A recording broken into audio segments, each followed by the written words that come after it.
Hey everybody, it's ED.Gamer coming at you with another video, and today we are going to be looking at the Surface Pro 8. Now, I've been waiting for a device like this from Microsoft for a long time. I was very bummed that the previous Surface devices only had a USB-C connection and not a Thunderbolt.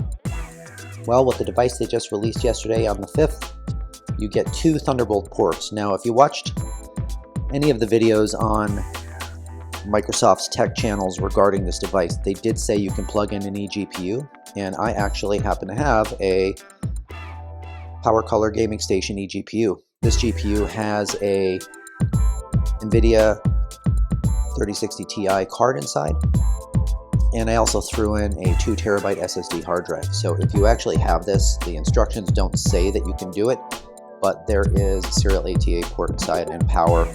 To add a drive, I just used double-sided tape and stuck it to the inside wall of the device. One cable, which comes with the eGPU, attaches from the back of the device into one of the two Thunderbolt ports on the Surface Pro 8. Power, you only need power to the eGPU because it does actually power the device, as you can see. Now, as you likely know, the Surface Pro 8 can go from 60 Hz to 120 Hz with their display. The way you can enable the 120 Hz is go into display settings, and the bottom there's advanced display. When you click on this, you actually get to choose your display right here. Now, I would suggest if you want that performance, that's probably a better thing to do when you're plugged in. And hopefully there's a power setting where you can have it go to 120 Hz when it's plugged in and then 60 Hz when it's on battery, but that's besides the point for now. So as you see, we're running on the integrated Intel Iris Xe graphics and 2880 by 1920 at 120 Hz. So I really am liking this device. I'm really liking Windows 11, although it is very OS 10 like in many ways, but simplicity is the key, and it's one of my biggest passions in life is to try to simplify my life as much as possible. Less amount of wires, the better. The easier portability, the better, and getting the maximum performance you can out of something that's easy to carry around. Now, unfortunately, the Power Station, or the Power Color Gaming Station, is not easy to carry around. I did buy a handle from Amazon that should be coming today, which I will screw into the top and try to make this a little bit more portable. But, you know, you can certainly pick up the Surface Book 2. I forget the name of the new one, but it's basically the replacement for the Surface Book 2, and that has an integrated GPU inside. But I still like the ability to have just the tablet to take around for quick note-taking, portability, and you kind of lose that with the new my coffee machine is actually deciding to clean itself right now. But you do lose the portability with the new laptop, which is one of the detractors for me. So I actually bought the Surface Pro 8. It came yesterday. I hooked it up, and when you plug in your eGPU, a bunch of stuff is going to hop up on Windows Update. You're going to get the NVIDIA display driver. You're going to get a couple of firmware updates that come in as soon as you plug it in, and you're going to start seeing, you'll have to do a reboot, and then once you do that, you're going to start seeing the eGPU window, which is here, and that's always just for reference to see what is actually running on the GPU versus what's running on the integrated graphics. So one of the things some people have complained about with using eGPU is mouse lag or stuttering. I have not seen any of that, and so we're ready to game at 120 Hertz using a Surface Pro 8, and I can tell you that I wanted to pop in and play some New World, but their servers are currently updating right now, so they are down. So Deathloop I know works well.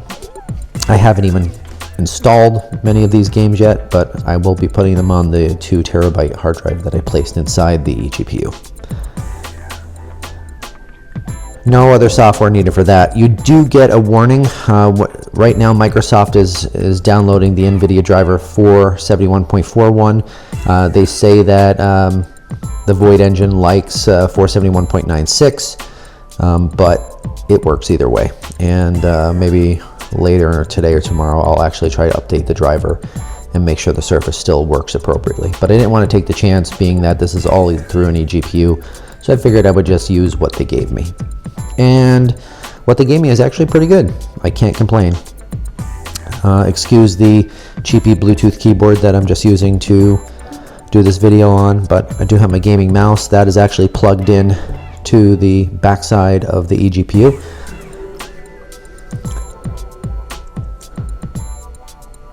So it's going to render. This is the FPS reading of the of Steam.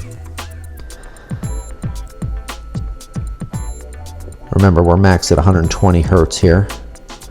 If the video looks at all choppy to you, which I don't think it does, it's due to the video recording because it's super smooth to the eye.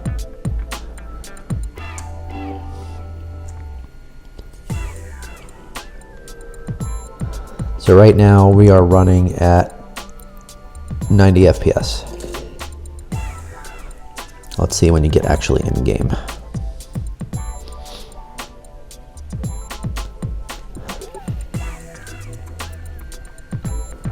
So far, I think it's a great device. I was a little miffed that my Surface keyboard and pen did not come the same day, so I have to wait for that to show up in order to hook it up, but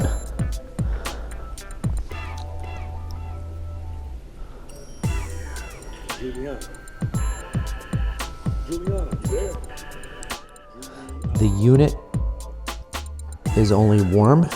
It's not super hot, which is nice. Right now, this is running at between 80 and 90 FPS. So hard to film and play at the same time.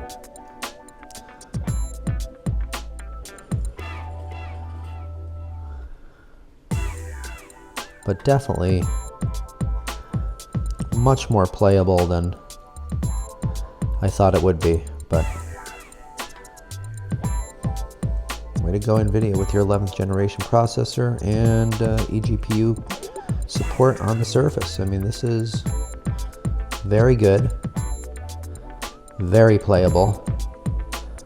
It looks fantastic, and it's very responsive.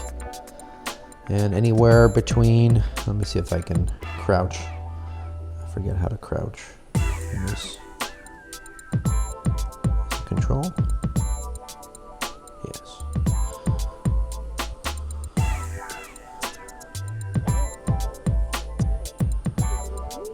So actually in the city, I'm getting 71 to 77 frames per second. I'm sure that will drop when more stuff happens on the screen, but just as a proof, I mean, the game runs really well, no issues, and I'm very, very happy with this device, and this will be a nice little portable solution for me. I know it's not the most portable it could be. I mean, you can certainly buy a laptop and not bring this big behemoth with you, but if you just want to be able to bring something like this with you and use it and do all your work, that's great. And then if you're going away and you just happen to want to bring a GPU with you, you can. So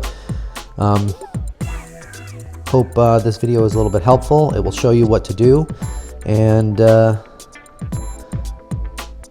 stay tuned for more videos, okay? Please follow me on Facebook, Twitter, Instagram, all the social media sites. I'll try to be posting more videos on my Facebook channel, and we actually stream every once in a while on Twitch. We do some artwork, and we'll be chatting medicine as well. So hope to see you guys there. Thanks for watching, and peace.